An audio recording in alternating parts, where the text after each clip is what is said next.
ഇന്നലെ നമ്മുടെ ബിൻസി എവിക്റ്റായി പുറത്തേക്ക് പോയി. ഇന്നലെ ബിൻസി പുറത്തേക്ക് പോയ ശേഷം നമ്മുടെ അപ്പാനെയും ബിൻസിയും തമ്മിൽ ഇത്രയേറെ ഫ്രണ്ട്ഷിപ്പ് ഉണ്ടോ? എന്തിനാണ് അപ്പാൻ ഇത്രയേറെ കരഞ്ഞത്? ഇത്ര വലിയ ഫ്രണ്ട്ഷിപ്പ് ഇവർ തമ്മിലുണ്ടോ? 2 ആഴ്ചയല്ലേ ആയുള്ളൂ എന്നൊക്കെ പറഞ്ഞ് ഒരുപാട് പേര് കമൻറ്റ് ഇടുന്നുണ്ട്. ശരിയാണ്, 2 ആഴ്ച ആയുള്ളൂ, അത്രയും കരണ്ട ആവശ്യമില്ല. ശരിയാണ്, അത് ഓരോരുത്തർ ഇഷ്ടമാണ്.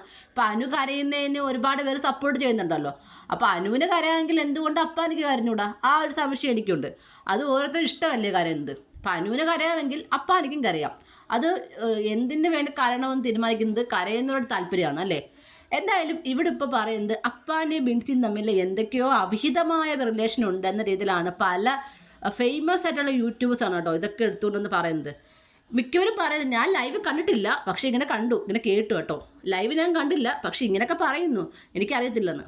നമുക്ക് ചില ഭാഗങ്ങൾ മിസ്സാവും. നമുക്ക് 24 hours നോക്കിട്ടിരിക്കാൻ പറ്റത്തില്ല. നമ്മൾ ബാത്റൂമിൽ പോകും, അതുപോലെ പല ഭാഗങ്ങളും നമ്മൾ മിസ്സാവും. ഇപ്പം എനിക്കെന്ന് പറയുന്നത്, എനിക്കൊരു മോനുണ്ട്, ഞാൻ തന്നെയാണ് അവനെ സ്കൂളിൽ കൊണ്ടാക്കുന്നതും തിരിച്ച് വിളിച്ചുകൊണ്ട് വരുന്നതൊക്കെ ചെയ്യുന്നത്. അപ്പോൾ ആ സമയത്തൊക്കെ എനിക്ക് മിസ്സാവും. അപ്പോൾ ആ ഭാഗത്ത് വീഡിയോസ് ഞാൻ ചെയ്യത്തില്ല. എനിക്ക് നിങ്ങൾ നോക്കിയാൽ മതി, ഞാൻ പല വീഡിയോസ് എനിക്ക് മിസ്സാവാറുണ്ട്. കാര്യം എനിക്ക് മോനെ കൊണ്ടുവരണം. അപ്പം നമ്മൾ കണ്ടിട്ടില്ലെങ്കിൽ ഞാൻ ആ ഭാഗം ചെയ്യാറില്ല. നമ്മൾ കാണാതെ എന്തെങ്കിലും പറയുന്നത് ന്യായമില്ല. അപ്പം ഞാൻ ഈ പറഞ്ഞ പോലെ എല്ലാ ഭാഗമൊന്നും കണ്ടിട്ടില്ലെങ്കിലും ഞാൻ കണ്ട ഭാഗത്ത് എന്ന് പറയുന്നത് ബിൻസിയും നമ്മുടെ അപ്പാനെയും അക്ബറും എല്ലാം കൂടെ സംസാരിക്കുന്നുണ്ട്. അത് പ്രത്യേകിച്ച് നമ്മുടെ ആ ഇന്നലെ മെന്നാന്ന് കഴിഞ്ഞ ടാസ്ക് ഉണ്ട്, പണിപ്പുര ടാസ്കിൽ അപ്പാനെ എടുത്തത് കൂടുതലും ബിൻസിക്കുള്ള സാധനങ്ങളായിരുന്നു. അത് മനഃപൂർവ്വം എടുക്കുന്നതല്ല, നമ്മൾ വെപ്രാളത്തിൽ ഇവർ ആകെ 10 സെക്കൻഡേ ഉള്ളൂ, കിട്ടിയ സാധനമെല്ലാം എടുത്തിട്ട് വന്നു. ആ കിട്ടിനകത്ത് ബിൻസിക്കുള്ളതായിരുന്നു ഏറ്റവും കൂടുതൽ ഉണ്ടായിരുന്നത്. അപ്പം അതിന് മുമ്പ് തന്നെ ബിൻസിയും ഇതുപോലെ അപ്പാനും തമ്മിലൊരു ഫ്രണ്ട്ഷിപ്പ് ഉണ്ട്. കൂടുതലും ബിൻസിയെന്നോ അങ്ങനെ എന്തോ പ്രത്യേക ടൂണിലങ്ങാണ്ട് നമ്മുടെ അപ്പാനെ വിളിക്കുന്നത്. എനിക്കത് മനസ്സിലായില്ല, എന്തൊരു ടൂണിൽ വിളിക്കും. അങ്ങനെ വിളിക്കുന്നത് ബിൻസിയുടെ അപ്പനാണ് വിളിക്കുന്നത് എന്ന് പറഞ്ഞു. അപ്പം ശരിയെങ്കിൽ അപ്പനെ പോലെ ഞാൻ നിന്നെ വിളിക്കാം എന്ന രീതിയിലാണ് ഇവർ ഫ്രണ്ട്ഷിപ്പ് തുടങ്ങിയത്. ആ ഒരു ഭാഗം ഞാൻ കണ്ടിരുന്നു. അപ്പം ആ ഒരു ഫ്രണ്ട്ഷിപ്പ് ഇവർ തമ്മിലുണ്ട്. ഒരപ്പൻ്റെ രീതിയിലാണ് ശരത്ത് ബിൻസിയോട് ഇടപഴകിയത്. ഭയങ്കര ഒരു ഫ്രണ്ട്ലി ആയിട്ട്, അല്ലെങ്കിൽ ഒരു അപ്പനായിട്ട്, അല്ലെങ്കിൽ ഒരു സഹോദരനായിട്ടൊക്കെ ഇടപഴകുന്നുണ്ട്. മാത്രമല്ല അപ്പാനിക്ക് 38 വയസ്സോ എത്രയുടെ വയസ്സിൻ്റെ കാര്യം പറയുന്നു.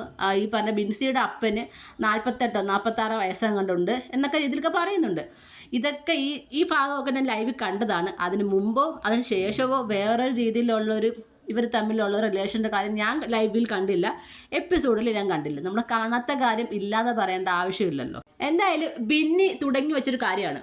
ബിന്നി എന്ന് പറയുന്നത്, ബിന്നി അപ്പാനി പോയി ഇതുപോലെ ബിൻസിയുടെ സാധനങ്ങളെല്ലാം എടുത്തുകൊണ്ട് വന്നല്ലോ. അപ്പോൾ ഏറ്റവും കൂടുതൽ ബിൻസിയുടെ സാധനങ്ങളാണ് അപ്പാനി കൊണ്ടുവന്നത്. മാത്രമല്ല അപ്പാനി ബിൻസിയും തമ്മിലൊരു ഒരു സ്നേഹബന്ധം ഉണ്ടായിരുന്നു. അപ്പം അതിനിടയ്ക്ക് ബിന്നിയുടെ ലവറിനെ കുറിച്ചും എക്സ് ലവറിനെ കുറിച്ചൊക്കെ പറയുന്നു. അപ്പോൾ അവിടെ നമ്മുടെ അപ്പാനെ സ്കോർ ചെയ്യാൻ വേണ്ടി ഒരു കാര്യം ചോദിച്ചു.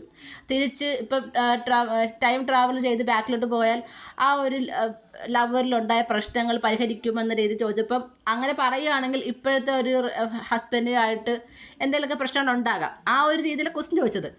നമുക്കിങ്ങനെ അതൊക്കെ ഇങ്ങനെ പറഞ്ഞ് ഇവരെ പുറത്തിറങ്ങി ഇവർ ലൈഫ് നശിപ്പിക്കുന്ന രീതിയിലത്തെ കാര്യങ്ങൾ സത്യം പറഞ്ഞ് ഞാൻ വീഡിയോസ് ചെയ്യാറില്ല. കാര്യം ഇതൊരു ഷോ ആയിട്ട് മാത്രമേ ഞാൻ കാണാറുള്ളൂ. ഈ ഷോ കഴിഞ്ഞ് പുറത്തിറങ്ങുന്നവർക്കെല്ലാം വ്യക്തിപരമായിട്ട് ലൈഫുണ്ട്. അവർ പലവിധ ആഗ്രഹങ്ങളുമായിട്ട് ഇതിലേക്ക് വരുന്നത്. ഉപകാരം ചെയ്തില്ലെങ്കിലും ഉപദ്രവിക്കാതിരിക്കുക എന്നതാണ് നമുക്ക് ചെയ്യാൻ പറ്റുന്ന കാര്യം. പക്ഷെ പല റിവ്യൂസ് ചെയ്യുന്ന ആൾക്കാരും ഈ വരുന്ന ആൾക്കാർ മാക്സിമം എന്തൊക്കെ പറയാമോ അതെല്ലാം പറഞ്ഞ് ഇവരെ വ്യൂസ് കിട്ടും. ഇങ്ങനെ നെഗറ്റീവ് പറഞ്ഞ് ആ നെഗറ്റീവ് തിരിച്ച് കമൻസിലിട്ട് ചീത്ത വാക്കുകൾ ഉപയോഗിച്ച് റിവ്യൂ ചെയ്യുന്നു. താഴെ അതിനേക്കാൾ ചീത്തയിൽ കമൻസ് ഇടുന്ന കുറേ ആൾക്കാർ ഞാൻ കണ്ടിട്ടുണ്ട്. എന്തിനാണ് അങ്ങനെ മറ്റുള്ളവരുടെ ലൈഫ് വെച്ച് നമ്മൾ വ്യൂസ് കൂട്ടുന്നതെന്ന് എനിക്കറിയില്ല. അത് നമുക്ക് ഒരിക്കലും നിലനിന്ന് പോകില്ല. നമ്മൾ കാണുന്ന കാര്യങ്ങൾ മാത്രം പറഞ്ഞാൽ മതി. ചിലപ്പോൾ ഈ പറഞ്ഞതിൽ എനിക്ക് തെറ്റുണ്ടാകാം. അതായത് ഒരു പക്ഷേ ഞാൻ ലൈവിൽ എവിടെയെങ്കിലും മിസ്സായ ഭാഗത്ത് ഇവർ തമ്മിൽ വേണ്ടാത്ത രീതി സംസാരിച്ചിട്ടുണ്ടോ എന്ന് എനിക്കറിയില്ല. ഞാൻ കണ്ട ഭാഗത്ത് അവർ നല്ല രീതിയിലാണ് അവർ അങ്ങോട്ടും ഇങ്ങോട്ടും ബിഹേവ് ചെയ്തത്.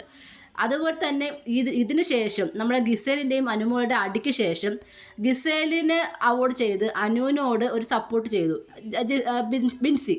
അപ്പം അതിന് വേണ്ടിയിട്ട് ഈ പറഞ്ഞ അക്ബറും ബിന്നിയൊക്കെ ബിൻസിയെ ചോദ്യം ചെയ്തു. അപ്പോൾ പിണങ്ങിപ്പോയി നമ്മുടെ ബിൻസി. ആ സമയത്തും അവിടെ പോയി നിന്ന് നിൻ്റെ ചാച്ചനാണ് വിളിക്കുന്നത് എന്ന രീതിയിൽ ചെന്ന് വിളിച്ചു.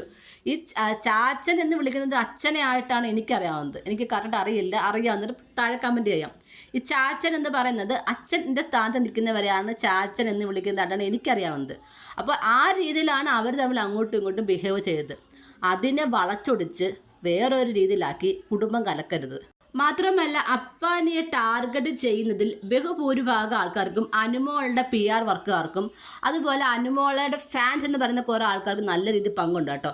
അതായത് പല കമൻസും നമ്മൾ അവരെടുത്ത് നോക്കിയിട്ട് നമ്മൾ അവർ പ്രീവിയസ് കമൻസ് ചെക്ക് ചെയ്ത് നോക്കാമെങ്കിൽ നമുക്ക് മനസ്സിലാവും അനുമോളെ സപ്പോർട്ട് ചെയ്യുന്ന കുറേ ആളുകളാണ് അപ്പാനിക്കെതിരെ ഇതുപോലത്തെ രൂക്ഷമായിട്ടുള്ള കമൻസ് ഒക്കെ ഇടുന്നത്.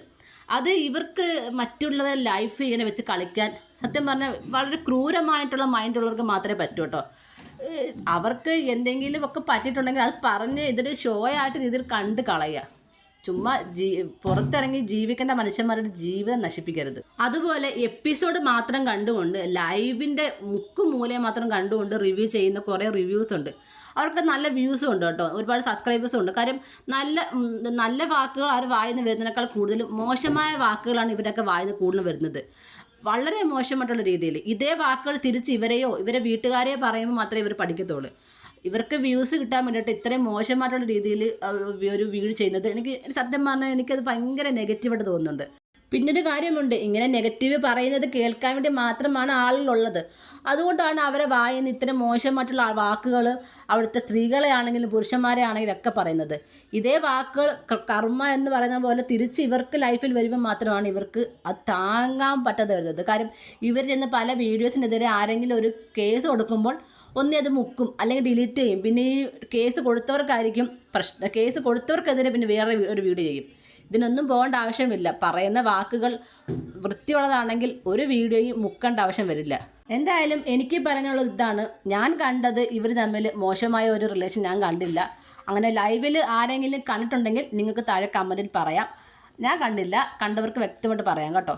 അതുപോലെ റിവ്യൂ ചെയ്യുന്നവർക്കോടും എനിക്കിത് തന്നെയാണ് പറയാനുള്ളതും. ഒരാളുടെ ജീവിതം വെച്ചിട്ട് ചോറുണ്ണാൻ ശ്രമിക്കരുത്.